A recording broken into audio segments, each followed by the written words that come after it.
Message de Monseigneur Philippe Christori du vendredi 25 décembre. Ce matin, c'est Noël. Noël, que le mot est doux. Il vient du latin nativitas qui veut dire naissance. La Vierge Marie donne naissance à Jésus, l'enveloppe de l'ange et le dépose dans une mangeoire. Joseph veille sur sa petite famille. Nos prières vont être teintées d'émerveillement. À genoux, nous pouvons nous retrouver et bénir Dieu pour sa venue. Dieu est là et il a promis de demeurer tous les jours avec nous. Dans la confiance, nous lui présentons nos proches, ceux qui espéraient nous voir en cette fête et que nous ne verrons pas par prudence, ceux à qui nous disons combien nous les aimons. Je vous ai écrit l'expression « à genoux ». Elle appartient en effet à la tradition catholique. Il est intéressant de réfléchir à cette position. N'avons-nous pas vu souvent nos papes à genoux face à une icône de la Vierge ? Je me remémore Saint Jean-Paul II au pied de Notre-Dame de Fatima, un an après l'attentat de 1981. À genoux, c'est l'une des positions associées à la prière. Combien de peintres ont saisi cet instant de recueillement, comme Rembrandt dans Le Fils prodigue, à genoux devant son père qui le serre dans ses bras. À Lourdes, sainte Bernadette s'agenouillait dans la grotte de Massabielle face à l'apparition de Notre-Dame.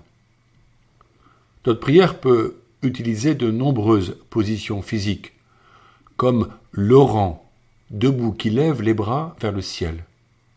La liturgie invite à se mettre à genoux durant la consécration eucharistique. En effet, la consécration rend présent Dieu dans le corps du Christ, pain consacré par le prêtre.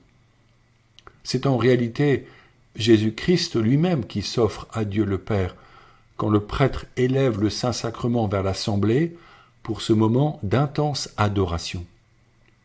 Être à genoux n'est pas humiliant, c'est être ajusté à la grandeur de Dieu qui nous donne tout, sa miséricorde et sa vie en vue de l'éternité bienheureuse.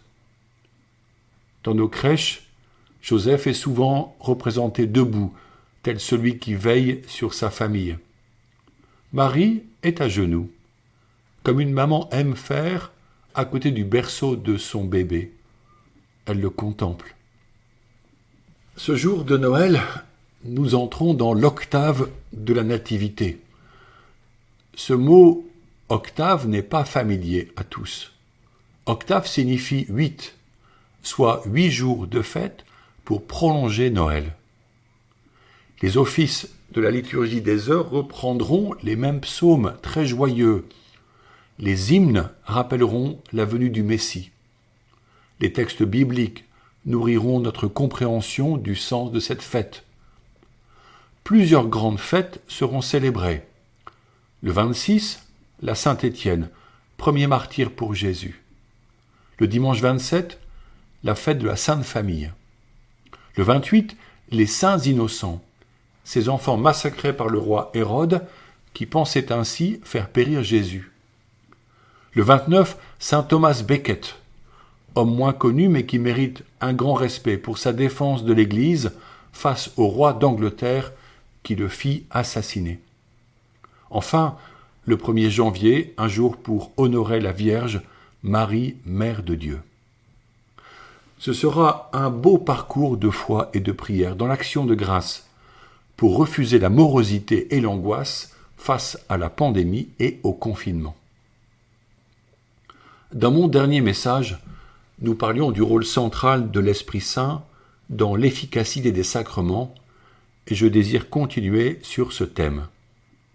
Le sacrement est un rite, mais c'est l'Esprit qui agit. Promis par Jésus-Christ avant son ascension auprès de Dieu. Cependant, l'Esprit agit avec puissance quand il rencontre un cœur pur et ouvert à son action. Alors il se pose sur ce cœur et vient l'envelopper d'amour et de tendresse. Quand ce cœur l'accueille en vérité, la grâce divine fait ce pourquoi elle est donnée. C'est un peu comme un bel objet qui, exposé à la lumière du soleil, devient pleinement lumineux. Le premier des 7 sacrements institués par Jésus-Christ est le baptême. Notez que l'institution des sacrements par Jésus-Christ vient du fait que toute grâce a sa source en lui, et qu'il a dit et réalisé durant sa vie publique les paroles et les gestes qui fondent nos sacrements, même si c'est au cours des siècles suivants que la forme des sacrements s'est explicitée. Nous avons tous le beau souvenir du baptême d'un petit enfant. L'eau est versée sur le front, l'enfant pleure parfois, les parents, le parrain, la marraine sourient d'émerveillement. On lui passe la robe blanche, l'onction d'huile est faite sur le front et un cierge est allumé au cierge pascal qui représente Jésus, vraie lumière. Ce rite baptismal des enfants est aussi celui des adultes, nombreux à venir vers l'Église pour demander le baptême. Lors de la vigile pascale, alors que l'Église célèbre la résurrection de Jésus, ces catéchumènes expérimentent le bouleversement de leur vie humaine et spirituelle. L'expérience spirituelle est proportionnelle à leur désir, souvent bien grand. Mais n'y avait-il pas déjà un baptême avant la venue de Jésus, celui que Jean le Baptiste proposait? En effet, Jean baptisait dans le Jourdain pour inviter à la conversion des péchés. À son époque comme aujourd'hui, l'homme est tenté par le mal. Pourquoi sommes-nous si faibles devant le mal? Car nous sommes des êtres capables de bien, mais blessés, donc fragiles. Le péché est séduisant et nous nous laissons séduire. Ce que nous révèle la parole de Dieu dans le livre de la Genèse est un projet divin de pleine communion entre les êtres humains et Dieu, comme entre nous. Mais cette communion fut brisée par la désobéissance d'Adam et Ève, appelée le péché originel. L'Esprit Saint a inspiré ce récit pour nous enseigner comment Dieu désirait dès le commencement partager sa vie aux hommes et que la liberté offerte fut perdue par le choix orgueilleux de ne pas se fier au commandement divin. De génération en génération, nous sommes marqués par ce péché originel et par la fragilité qui en découle. Faire le bien nous est proposé et nous faisons souvent le contraire. Il nous fallait donc un renouveau, une guérison, une libération. Un tel bienfait nous est donné par le baptême dans l'Esprit, annoncé par Jean le Baptiste lui-même à ses disciples en leur parlant de Jésus. Lui vous baptisera dans l'eau et l'Esprit Saint. Recevoir le baptême de Jésus nous offre le pardon et nous lave du péché. Nous disons alors que les nouveaux baptisés sont renés. C'est une renaissance, une nouvelle naissance, ouverte à la joie. Les néophytes, c'est-à-dire les adultes nouvellement baptisés, témoignent que leur vie est bouleversée. Ils restent des êtres fragiles, mais désormais, ils possèdent des ressources spirituelles.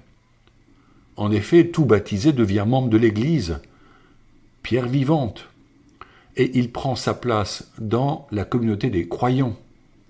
Ses charismes et ses talents s'ajoutent à ceux de ses frères et sœurs en vue de la mission. Le baptisé reçoit d'eux la prière et à son tour s'engage dans la chaîne quotidienne de prière et d'intercession.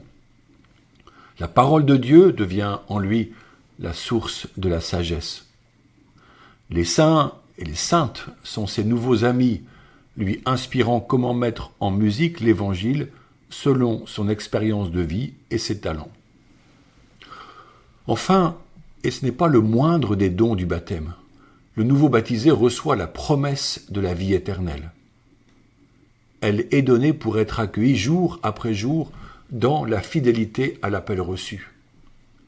Parler de la vie éternelle est d'une importance majeure, car la laïcité excluant toujours plus le contenu de la foi chrétienne hors de l'espace public, laisse sans espérance tant de personnes face à la mort ou la maladie. Comment nous préparer à la mort s'il n'y a rien après elle? Si c'est un trou noir? Le baptême est justement le signe que la vie éternelle suit la mort. La mort, dans la tradition chrétienne, est le dies natalis, le jour de la naissance. Certains fuient cette certitude finale dans la consommation et les loisirs. D'autres promeuvent l'euthanasie pour en accélérer l'inéluctable échéance. D'autres encore rêvent de modifier l'homme pour le rendre immortel. Pour le chrétien, la mort du corps est le passage vers l'éternité bienheureuse où l'âme rencontre la miséricorde divine. Au jugement dernier, il lui sera rendu un corps glorieux pour vivre un éternel présent dans l'amour et le face-à-face avec Dieu. Noël nous rappelle que notre vie est accompagnée, illuminée par Dieu. Là d'où il vient, il nous emmènera un jour. Notre baptême est une espérance folle. C'est le plus beau cadeau de Noël. Il est bon de faire mémoire de son baptême en ce temps présent de notre vie et de celle de l'Église. Quelle responsabilité en découle alors?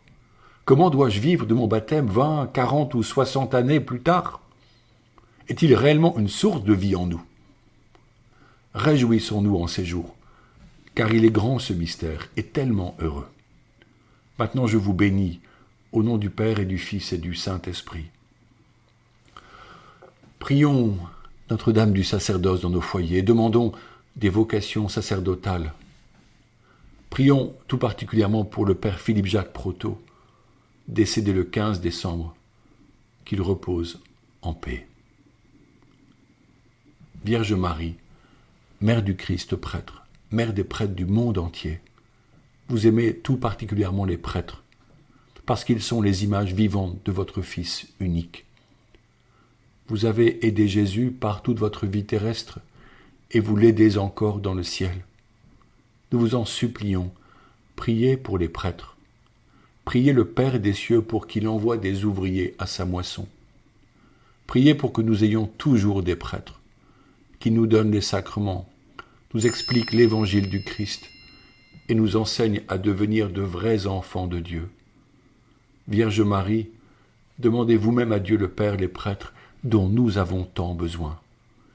Et puisque votre cœur a tout pouvoir sur lui, obtenez-nous, ô Marie, des prêtres qui soient des saints. Amen. Joyeux Noël.